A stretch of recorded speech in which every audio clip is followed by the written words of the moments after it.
Bom dia, que prazer estar com vocês nessa manhã, nessa data tão simbólica, tão afetiva. Se você puder, abra a sua Bíblia em João, capítulo 13. A minha tentativa com vocês nessa manhã é de percorrer algumas cenas que estão registradas no Evangelho, pensar um pouco sobre elas e tentar aplicá-las ao nosso coração. Então, João, capítulo 13. E a primeira cena será a ceia do Senhor. Estou ouvindo algumas Bíblias, poucas Bíblias mexendo ainda, espera um pouquinho. João 13, a partir do verso 21. Amém? Vamos lá. Depois de dizer isso, Jesus perturbou-se em espírito e declarou: Digo que certamente um de vocês me trairá. Seus discípulos olharam uns para os outros, sem saber a quem ele se referia. Um deles, o discípulo a quem Jesus amava, estava reclinado ao lado dele. Simão Pedro fez sinais para esse discípulo, como a dizer: pergunte-lhe a quem ele está se referindo. Inclinando-se esse discípulo para Jesus, perguntou-lhe: Senhor, quem é? Essa é a primeira cena. Vocês perceberão que nós conversaremos sobre dois amigos, e é uma amizade, obviamente, construída a partir do Evangelho, a partir da caminhada com Jesus, e tudo o que você vê refletido neles de bom tem a ver com o Cristo a quem eles seguiram durante grande parte da sua vida e continuaram seguindo até o final da sua vida. Então, essa é a primeira cena. Jesus está com os seus discípulos num momento muito importante da sua jornada. Ele será, daqui a pouco tempo, preso injustamente, será violentado, será agredido, será crucificado, viverá momentos terríveis, excruciantes, como já diz a ideia da palavra com a cruz. Mas antes de viver tudo isso e sabendo que passaria por essas dores, Jesus tem um desejo muito intenso, Lucas diz isso, que ele tinha um anseio muito profundo de se encontrar com seus amigos, os seus apóstolos, os seus discípulos, para ter um tempo de comunhão à mesa. E eles estão ali, trocando olhares, falando, conversando, e de repente Jesus se perturba internamente e solta uma bomba na mesa. O pessoal engasga com pão, sai do grupo de WhatsApp na mesma hora para prestar atenção no que está acontecendo. Jesus disse: Um de vocês vai me trair. E a reação dos discípulos é bem interessante, porque eles olham uns para os outros sem saber a quem Jesus se referia. Ou seja, muitas pessoas poderiam acreditar que todo mundo olharia para Judas, com certeza é ele, mas não. Eles olham um para o outro tentando decifrar esse enigma. Mas existe aqui um recorte muito bonito. Pedro olha para João e faz um sinal para ele, ou alguns sinais, como quem diz assim: vai, pergunta para Jesus quem é o traíra. E aqui nós temos pelo menos algumas coisas bem legais para pensar. Primeiro, Pedro tinha certeza que não era João, senão ele não perguntaria para ele. Eles tinham uma relação tão verdadeira, tão vida na vida, tão conectado de fato, não era algo artificial, que ainda que Jesus dissesse que algum seria o traidor, Pedro sabia que não era João. Outra afirmação: João sabia que não era Pedro, porque ele escuta Pedro dizendo e vai perguntar para Jesus. Ele meio que obedece o pedido, ele atende o pedido do seu amigo. Mas o mais legal está por vir. Tudo isso acontece porque Pedro faz alguns sinais. Eles não estão tão perto na mesa, Pedro não consegue falar, verbalizar, então ele faz alguns sinais. A minha primeira aplicação desse texto para a nossa vida: a gente precisa se conectar de maneira tão visceral que basta um sinal para a gente se entender. No mundo em que, mesmo falando 5 idiomas, as nações estão em conflito, mesmo num mundo com um vocabulário extenso, as pessoas continuam se degladiando, mesmo no mundo com tantos recursos de comunicação, com tanta tecnologia, ainda há tanta indiferença, ainda há tanta intriga, ainda há tanto embate desnecessário. a mesa de Jesus, a experiência de uma conexão profunda pode gerar uma comunidade que consegue se compreender com pouco. Aqui, enquanto o Tiago ministrava o louvor, para algumas pessoas, a lágrima dele já comunica muita coisa. Você já deve imaginar por que ele está chorando, o que ele está pensando, o que vai no coração dele. Porque quando a comunidade, de fato, dá as mãos numa caminhada de unidade, é preciso pouco para a gente se entender. É preciso pouco para a gente se organizar. É preciso pouco para a gente tentar perdoar o outro. Não porque é fácil, mas porque ganhamos uma linguagem, ganhamos um discurso de alma. Pedro olha para João e faz alguns sinais. Talvez foi aí que começou Libras. Talvez foi aí que começou a tecla SAP. Para quem não sabe o que é isso, tudo bem, você é muito jovem. Queria dizer para você que igreja é um lugar que a gente consegue conversar no olhar. Que dar a mão e apertar. Oh, glória a Deus. Eu gosto assim de uma igreja que reage. Dar a mão para alguém e apertar um pouco durante o louvor. Tem tantas palavras embutidas nisso. Basta um pouco para que a gente fale muito. Amém? Mas eu quero trazer você para uma outra cena. Essa é a primeira. Pedro e João, um sabe que pode contar com o outro, um sabe que o outro não é o traidor, ou pelo menos imagina que não é. E eles conseguem conversar entre si à distância, porque há sinais comuns, há uma linguagem da amizade, há uma linguagem da conexão, e que com pouco comunica muito. Mas o texto que eu quero ler com você agora é João ainda, tudo em João, até agora, capítulo 18, a partir do verso 15. João 18, 15. Diz assim, João 18, 15. Simão Pedro e o outro discípulo estavam seguindo Jesus. Por ser conhecido do sumo sacerdote, esse discípulo entrou com Jesus no pátio da casa do sumo sacerdote. Mas Pedro teve que ficar esperando do lado de fora da porta. O outro discípulo, que era conhecido do sumo sacerdote, voltou, falou com a moça encarregada da porta e fez Pedro entrar. Essa é a segunda cena. Jesus está sendo levado para um dos seus primeiros julgamentos injustos. Pedro e João estão seguindo. No entanto, João é conhecido do sumo sacerdote. Ele é mais bem relacionado do que Pedro. Ele tem alguns contatos na cúpula do poder. E quando ele chega, abrem a porta e ele consegue entrar.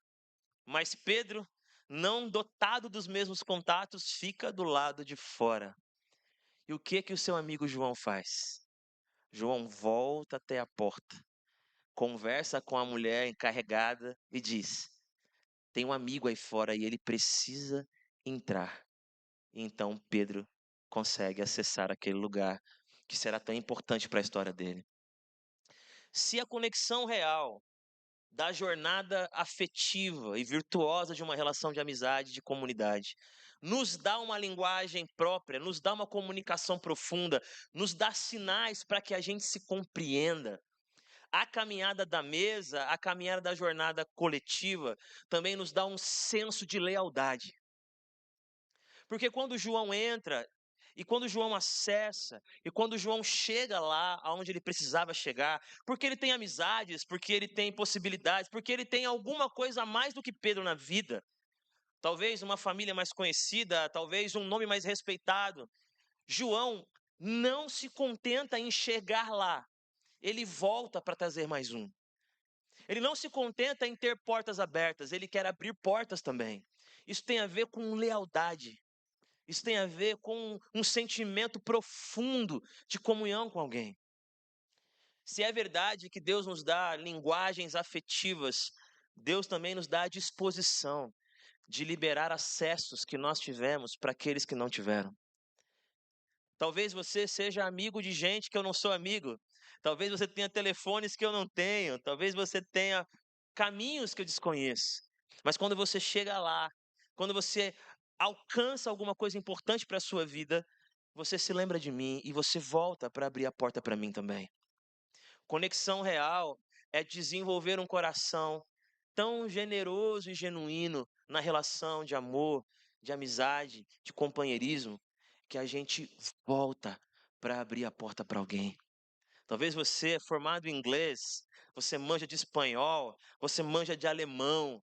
Quem sabe você pode voltar, recuar um pouco e abrir a porta para que alguém também acesse esse conhecimento. Talvez você conseguiu estudar teologia, você manja aí do grego, do hebraico, do aramaico, você sabe fazer uma hermenêutica, uma exegese daquelas. Só que você não para aí, você volta e abre a porta para que mais alguém possa viver essa experiência. Talvez você tenha recursos financeiros, você pode voltar para ajudar alguém a viver uma experiência nova. Estar aberto a recuar para trazer alguém que ficou para trás, isso é uma conexão muito profunda, uma conexão que vira testemunho. Eu tenho 3 irmãos. O meu irmão mais velho é o intelectual da família, professor universitário, também pastor. Tenho o caçula, que é o Igor, é o teólogo da família, devora tudo que você imaginar de livro de teologia. Anos atrás, ele tentando me confrontar, me colocar numa situação de constrangimento, me encurralou na parede e perguntou: fala agora, você é arminiano ou você é calvinista? Olhei para ele com coragem e disse: sou o seu irmão mais velho, fica na sua. E venci a batalha na carteirada. E tem o Thales é o missionário da família. O Thales tem um projeto com skatistas. Há 10 anos, toda segunda-feira, ele vai para o meio da comunidade para andar de skate e pregar o evangelho. E o Thales é a pessoa mais parecida com Jesus que eu conheço. E um dia, antes de eu me casar, isso, sei lá, 13 anos atrás, talvez, eu estava indo para casa e eu passei por um garoto empinando pipa na rua de casa, sem camiseta, muito pequeno, e ele tinha o corpo um tanto deformado. Mas eu estava com uma certa pressa que justificava a minha cegueira e fui para casa. O Thales passou pela mesma rua e, ao invés dele continuar o seu caminho, ele recuou um pouco para abrir a porta para alguém. Ele recuou um pouco para liberar acesso para alguma pessoa. Descobriu o nome dele, Gustavo. Descobriu que o Gustavo tinha uma doença em que os seus ossos cresciam de maneira desordenada e ele em breve poderia morrer. Na verdade, o médico disse que com 6 anos de idade ele morreria. Ele estava com 10.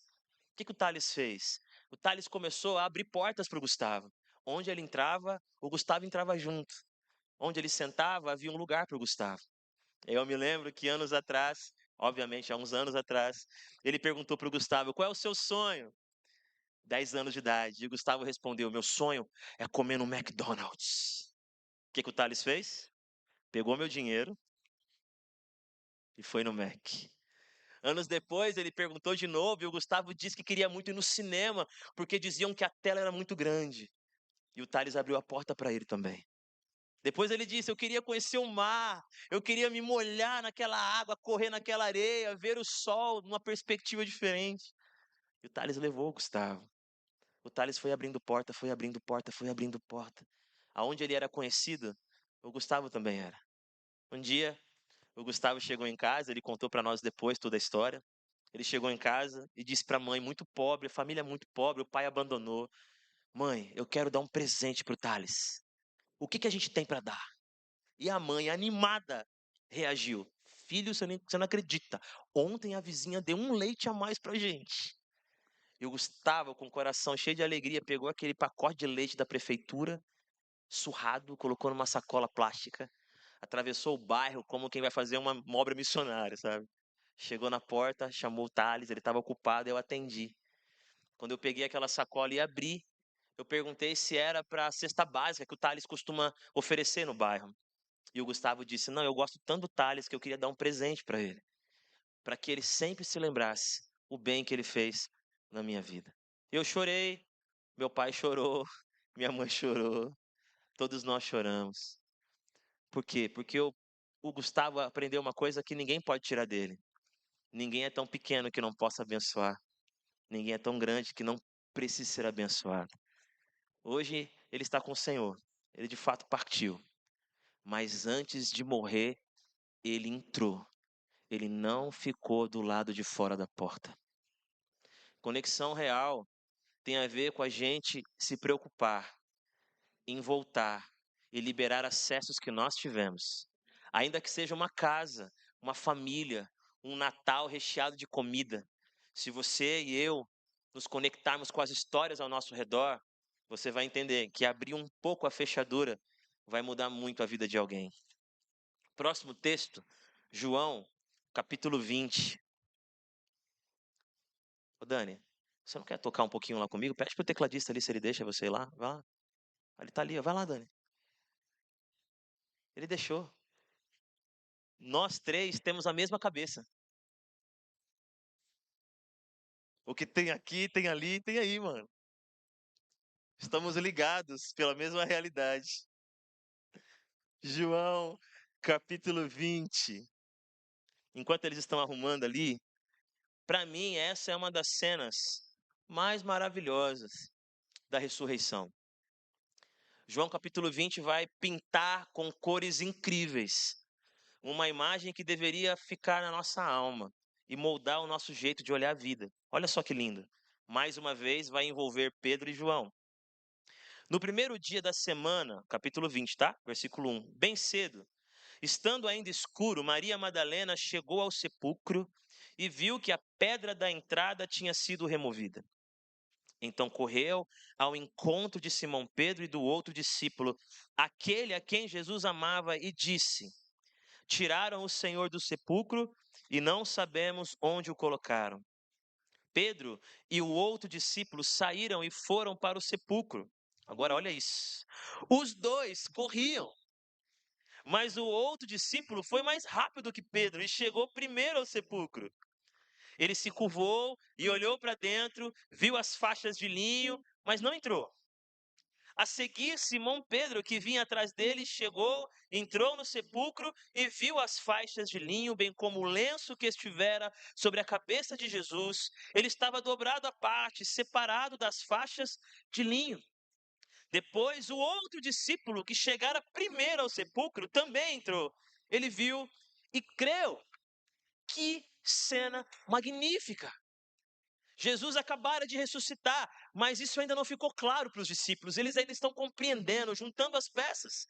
Maria Madalena chega esbaforida, suada, a roupa meio desajeitada, gritando: roubaram o corpo do nosso Senhor, roubaram o corpo de Jesus, tiraram ele de lá. E João e Pedro, os dois amigos, começaram a correr na direção do sepulcro, correr juntos. Eles ainda não sabem o que vão enfrentar, eles não sabem ainda o que vão encontrar, mas eles sabem de uma coisa: existem sinais de que a vida venceu. Existem sinais de que alguma coisa revolucionária aconteceu. E eles começam a correr juntos, o seu momento fitness. E eles olham um para o outro e começam a celebrar a comunhão de correr juntos. A gente aprende a se comunicar através de poucos sinais, porque a nossa alma se torna irmã. A gente consegue viver uma experiência de se compreender. A igreja precisa ser um lugar em que a gente se acolhe. A nossa conexão é de se compreender, de perceber as nossas diferenças de idade, de geração, de localidade, de estudo, e ainda assim se comunicar, porque a mesa é a nossa linguagem, a mesa é o nosso idioma. Mas eles continuam e eles acabam descobrindo que nós podemos abrir as portas para quem ficou para trás. Amigos que são leais uns aos outros. Amigos que querem que alguém tenha a oportunidade que ele teve, mesmo que ele não faça o mesmo caminho, mas pelo menos a mesma oportunidade. E nesse texto, nós vemos amigos que compartilham a sua paixão. Na igreja de Jesus tem muita gente correndo sozinha. Tem muita gente dando de si, olhando para o lado sem ver ninguém. Eles não. Eles estão correndo e eles estão se olhando, eles estão conversando. Como é maravilhoso ter gente conosco no corre da vida. Ter gente que larga tudo para mergulhar naquilo que é encantador, naquilo que é transformador. É você saber que quando você estiver correndo para cuidar das crianças, tem alguém correndo com você, porque o que dói no seu coração, dói no coração dele também. E quando você se levanta para buscar as escrituras com profundidade, você sabe que não corre sozinho, porque tem mais gente com o coração apaixonado pelas escrituras. E quando você decide fazer uma obra, desenvolver algum ministério, você não está sozinho, porque tem alguém correndo com você. Igreja de Jesus é um lugar em que nós temos em quem nos apoiar, para inflamar, para queimar, para vibrar, sabendo que a gente não está sozinho, sabendo que tem mais alguém olhando. Eu me lembro que alguns anos atrás eu fui pregar em uma igreja e a minha esposa estava comigo, na época não tínhamos filhos, na Zona Leste de São Paulo. Em algum momento da mensagem, a minha esposa estava chorando copiosamente. E eu pensei, tô mandando bem, hein? Valeu, Espírito Santo. E ela chorava, chorava, chorava. Quando acabou, ela veio correndo falar comigo. Eu nem consegui cumprimentar o pessoal. Ela veio correndo. Falei, meu Deus, essa mulher tá correndo no meio da igreja. Eu mandei bem assim. Olha que sem noção, né, gente? Sem noção. Como se fosse a gente que fizesse. Quando faz alguma coisa. Ela me agora, vem comigo agora. E eu falei, tá bom, calma, vem comigo agora. Eram 3 crianças que vieram da rua e estavam participando do culto. Que se sentaram no banco de trás da Ariana. E elas estavam falando, o que a gente vai comer quando sair daqui? O que a gente vai comer quando sair daqui? E ela sabia com quem correr. Ela sabia, não importa cumprimentar ninguém agora, não importa explicar alguma coisa do sermão, vamos correr junto com eles. E aí a gente foi até a padaria e ela acabou com o meu dinheiro. É por isso que eu tô chorando.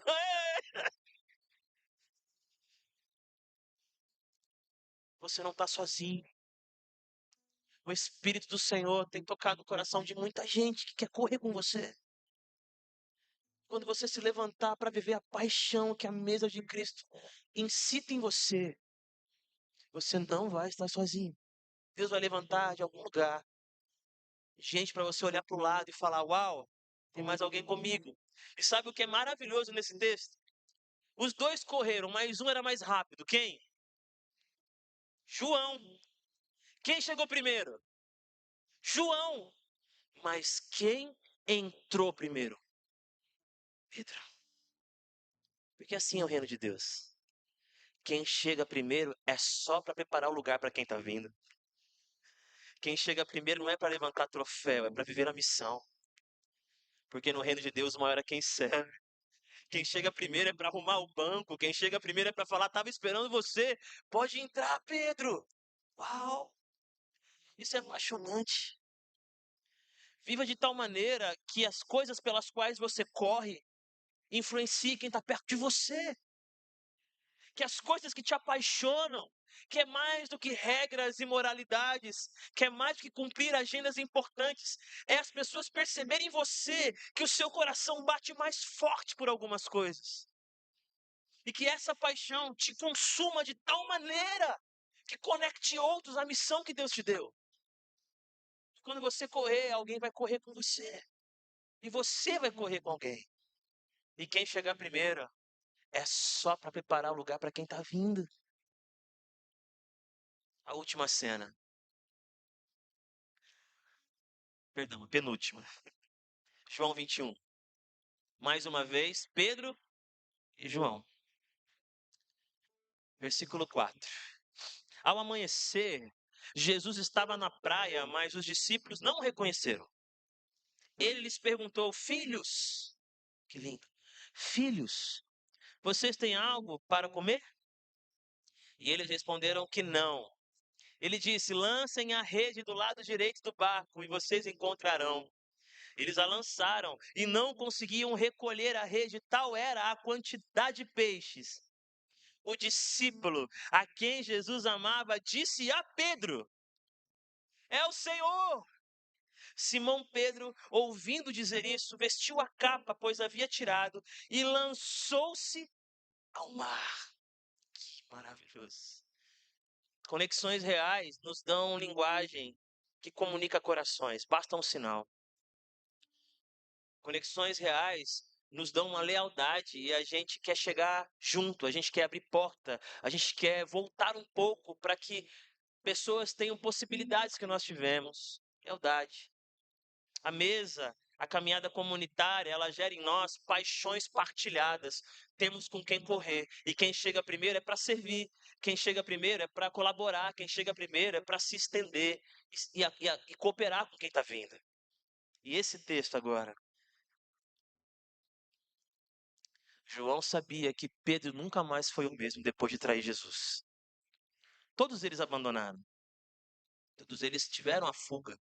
Talvez João foi o que mais ficou perto. Tanto é que foi para ele que Jesus disse: João, eis aqui sua mãe. Mãe, eis aqui seu filho. João sabia que o coração de Pedro nunca mais foi o mesmo. Porque ele disse que não conhecia Jesus, que não era um discípulo. E mais, ele praguejou. Quando João viu que naquela praia era o Senhor, João gritou para Pedro. Ele esqueceu os demais do barco. Ele ignorou o milagre dos peixes. Ele gritou: Pedro, mano, é Jesus. Vai lá. Vai se resolver com ele. Vai curar seu coração. É a sua chance, Pedro, de se reconciliar com aquela pessoa que você já foi. Vai reencontrar seu brilho, vai reencontrar sua canção. Eu não quero mais ver você de cabisbaixo. Pedro, é a sua chance. E o que o Pedro faz? Se joga na água e vai nadando, gente. Conexão real é não desistir daquelas pessoas que estão perto de você e você sabe que estão pela metade. Gente que não abandonou, gente que não foi embora, mas que perdeu um monte de coisa que estava aqui dentro. Gente que convive com fantasmas dos erros, dos tropeços, dos traumas da vida, das dores impostas, das perdas. Mas João olhou para Pedro e disse: essa é a sua oportunidade, é o Senhor. E Pedro respondeu de maneira imediata, se jogou nas águas e foi nadando até o Mestre. Conexão real é você segurar alguém e falar: é agora, meu. Deus está falando com você. Não é só um acampamento, não é só um congresso, não é só um culto, não é só a leitura de um livro, não é só alguém que te convidou. É Jesus de Nazaré se apresentando a você e dizendo: quer ressuscitar aquele sonho? Quer reviver a sua fé? Quer se levantar de novo e olhar para frente com esperança? É agora! Se joga! Isso é maravilhoso. Conexões reais são profundas experiências de uma parceria que leva o outro para mais próximo de Jesus. Ainda que tenha um mar na sua frente, quando você é animado, quando você é motivado por aqueles que reconhecem que há mais do Senhor para o seu coração, você vai. Você vai. O último texto. João 21. A partir do verso 19. Jesus disse isso para indicar o tipo de morte com a qual Pedro iria glorificar a Deus. E então lhe disse: siga-me. Agora, olha o versículo 20. Pedro voltou-se e viu que o discípulo a quem Jesus amava o seguia. Este era aquele que estivera ao lado de Jesus durante a ceia e perguntara: Senhor, quem irá te trair? Quando Pedro viu, perguntou ao Senhor: e quanto a ele? Respondeu Jesus: se eu quiser que ele permaneça vivo até que eu volte, o que importa? Quanto a você, siga-me. O que está acontecendo aqui? Pedro está tendo a conversa mais difícil, talvez, da vida dele, ou uma das mais difíceis. Ele está ouvindo o jeito que ele vai morrer. Jesus está dizendo para ele como a história dele vai acabar. É conversa íntima, é conversa potente. É só ele e Jesus. Mas quando ele olha para trás, quem está lá? João de novo! João seguiu eles. Cara, que amizade sensacional! E sabe qual foi a pergunta derradeira de Pedro? Pedro não pergunta sobre si. Ele pergunta sobre João. Senhor, quem vai cuidar de João? O que vai acontecer com ele? Isso é conexão profunda. A gente está sempre pensando no outro. João está pensando em Pedro. Pedro está pensando em João. E a resposta de Jesus é maravilhosa. Pedro, não te importa. Porque se eu quiser, ele vai ficar vivo até eu voltar se eu quiser. Ou seja, cuide, tenha conexões profundas, mas jamais se coloque no lugar de Jesus. Quando a gente passar, quando for a conversa final, quando acabar o ciclo, o nosso Senhor cuidará daqueles que nós não podemos cuidar. O nosso Senhor fará o que nós não podemos fazer. Feche seus olhos, por favor. Pai querido, obrigado pela sua palavra. Obrigado por esses textos tão simbólicos e profundos. Nos ajuda a desejar tal conexão na vida. Que a gente divida a mesa com tal intensidade que poucos sinais falem muito. Que a gente se compreenda com mais facilidade, que as coisas se encaixem com menos dor. Não porque vai ficar fácil, mas porque a gente vai fazer isso juntos. Pai querido, nos dá um coração leal, que a gente saiba voltar para abrir as portas que um dia a gente atravessou. Que a gente possa partilhar, socializar o que o Senhor concedeu ao nosso coração, à nossa mente, às nossas mãos. Pai, nos ajuda a termos uma vida apaixonada e apaixonante. Que a gente corra e que outros queiram correr, porque nos viram fazendo isso com paixão.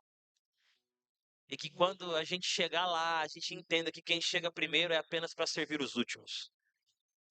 Que quem chega primeiro é apenas para abrir a porta para que outro atravesse. Pai, que a gente seja solidário com a condição espiritual do outro, que a gente tenha um olhar compassivo e que a gente se dedique à tarefa de ajudá-lo e ajudá-la a reencontrar aquela luz que um dia brilhou forte. E a gritar: é Jesus de Nazaré. Nada se joga, porque é tempo de conserto. Pai, obrigado, porque enquanto João pensa em Pedro, Pedro pensa em João.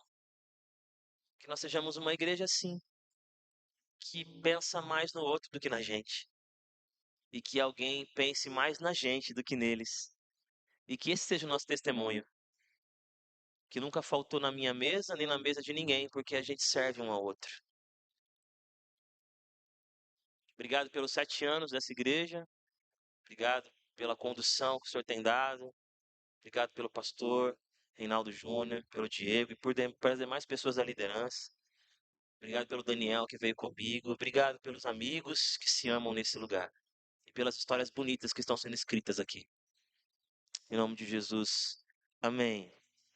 Que Deus abençoe vocês.